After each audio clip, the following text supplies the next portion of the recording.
Oke, Assalamualaikum warahmatullahi wabarakatuh. Jumpa lagi ya bersama saya Kak Eka di channel Kimia. Dan sekarang kita akan mempelajari tentang tata nama senyawa turunan hidrokarbon. Oke, tata nama senyawa yang kita maksud ini adalah tata nama senyawa asam karboksilat dan ester. Oke, asam karboksilat dan ester merupakan turunan dari senyawa alkana. Oke, diharapkan setelah kalian melihat video ini, satu, kalian dapat mengidentifikasi gugus fungsi senyawa karbon. Nah, kemudian yang kedua, kalian dapat menuliskan struktur dan nama senyawa karbon berdasarkan gugus fungsinya. Nah, gugus fungsi yang dimaksud adalah gugus fungsi dari asam karboksilat dan ester. Ya, kita khusus untuk asam karboksilat dan ester. Oke, kita mulai aja ya. Oke, senyawa turunan alkana. Nah, dia disebut turunan alkana apabila dia memiliki gugus fungsi. Ya, di sini ada alkohol, eter, aldehid, keton, ya asam karboksilat dan ester. Oke, dalam hal ini kita akan fokus ke asam karboksilat dan ester aja. Nah, asam karboksilat itu memiliki gugus fungsi COOH. Ya, dia seperti ini. Nama yupaknya itu adalah asam alkanoat. Sedangkan trivialnya itu asam titik-titik oat. Oke, kita fokusnya ke nama yupak aja dulu ya. Nah, kemudian yang kedua, kita akan mempelajari ester, ya, COO. Rumus umumnya ini sama ya, seperti asam karboksilat, yaitu CnH2nO2. Sedangkan nama yupaknya itu alkil alkanoat, sedangkan nama trivialnya itu alkil titik-titik at atau alkil-alkil ester. Oke, langsung aja ya untuk tata nama yupaknya untuk asam karboksilat. Oke, langkah yang pertama, tentukan rantai yang terpanjang yang mengandung gugus COOH sebagai rantai utama. Kemudian yang kedua, beri nomor dari karbon pada gugus COOH. Kemudian yang ketiga, beri imbuhan at pada rantai utama dan tambahkan kata asam di awal nama. Kemudian yang ketiga, tentukan nama dan jumlah cabang serta dengan nomornya.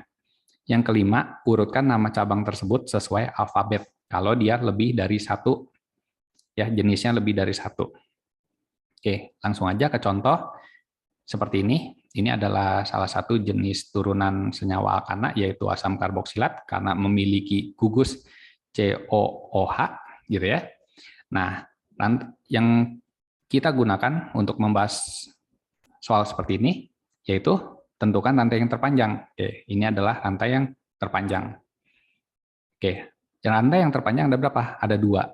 Langsung aja, namanya adalah asam etanoat, ya, karena harus diakhiri kata at, gitu ya.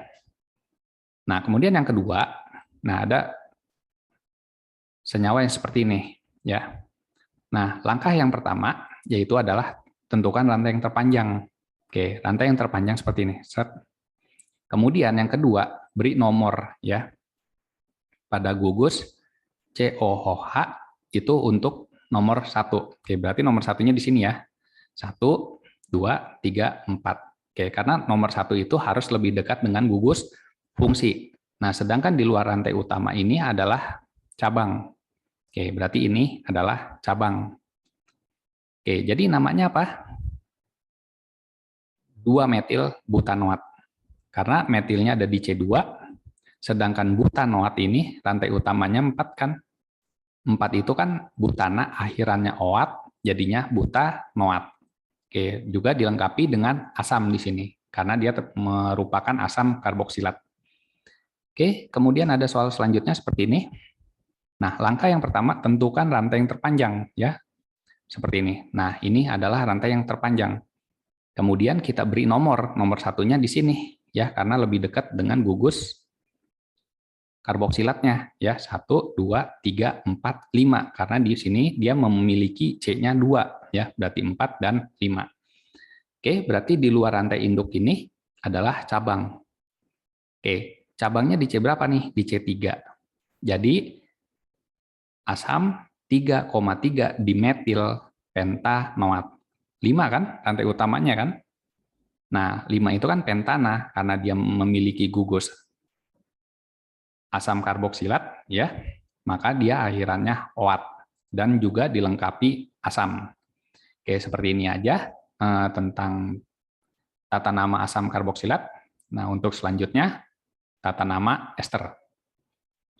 Langkahnya sama, yaitu satu, berikan imbuhan Il pada rantai karbon yang terikat dengan atom O dan namanya diletakkan paling depan. Kemudian yang kedua, beri imbuhan AT atau OAT ya pada nama rantai karbon yang di samping C ya, di samping COO ini ya. Nah, kemudian yang ketiga, beri nomor pada rantai utama yang dimulai dari gugus COO. Yang keempat, tentukan nama dan jumlah cabang pada rantai utama sertakan dengan nomornya. Yang kelima, urutkan nama cabang sesuai alfabet. Oke. Nah, ini misalkan ada soal seperti ini, dan ini merupakan ester ya. Nah, berarti ini adalah rantai utamanya mana nih rantai utamanya? Yang mengandung COO. Berarti yang ini ya. Nah, ini yang merupakan rantai utamanya.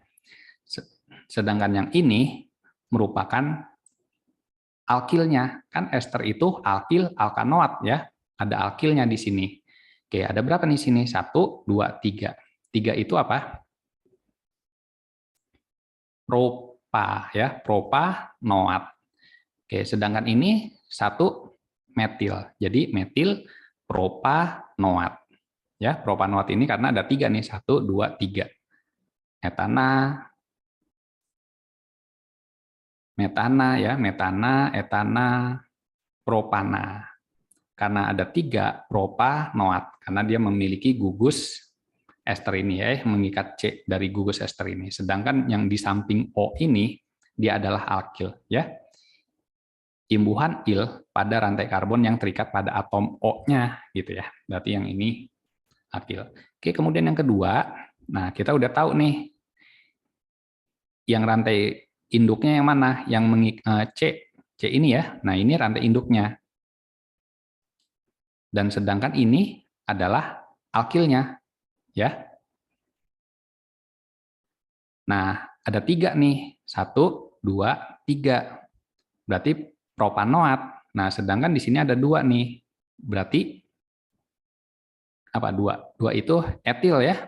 Berarti etil propanoat. Oh, 1, 2, 3. 3 itu propanoat, sedangkan 2 ini adalah etil. Berarti etil propanoat. Oke, kemudian selanjutnya. Nah, seperti ini. Kita cari dulu mana yang rantai utamanya. Ya, rantai utamanya itu yang berikatan dengan C ini ya, bukan yang di samping O ini, yang di C ini. Oke, ini adalah rantai utamanya. Sedangkan ini akilnya ya, 1, 2, 3 rantai utamanya ada 3 dan sedangkan ini adalah akilnya dan di sini juga ada akilnya juga. Tapi alkil yang di sini diutamakan ditulisnya paling depan ya. Beri imbuhan Il pada rantai karbon yang terikat dengan O dan namanya diletakkan paling depan. Oke, berarti metil ini ditaruh depan. Oke, berarti metil, 2 metil, 3 itu apa? Propanoat. Oke, jadi metil ini yang biru, sedangkan yang merah ini adalah 2 metil propanoat. Oke, jadi itu aja ya tentang tata nama berdasarkan Yupak dan reaksi-reaksi senyawa karbon untuk asam karboksilat. Yang pertama ada reaksi esterifikasi, yaitu pembentukan senyawa ester. Dan senyawa ester itu terbentuk akibat asam karboksilat yang direaksikan dengan alkohol. Asam karboksilat direaksikan dengan alkohol akan menghasilkan ester. Karena dia menghasilkan ester, maka disebut juga esterifikasi. Hasil sampingannya adalah air. Oke, kemudian yang kedua, reaksi hidrolisis ester. Oke, namanya aja hidrolisis ya, berarti pemecah air. Berarti ester itu pemecah air. Oke, jadi di sini harus reaksinya dengan air.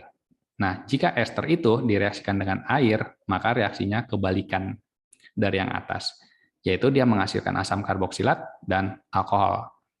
Oke, terima kasih. Terus dukung channel ini ya dengan cara di-subscribe. Boleh juga kalian like, boleh juga kalian share. Semoga bermanfaat. Assalamualaikum warahmatullahi wabarakatuh.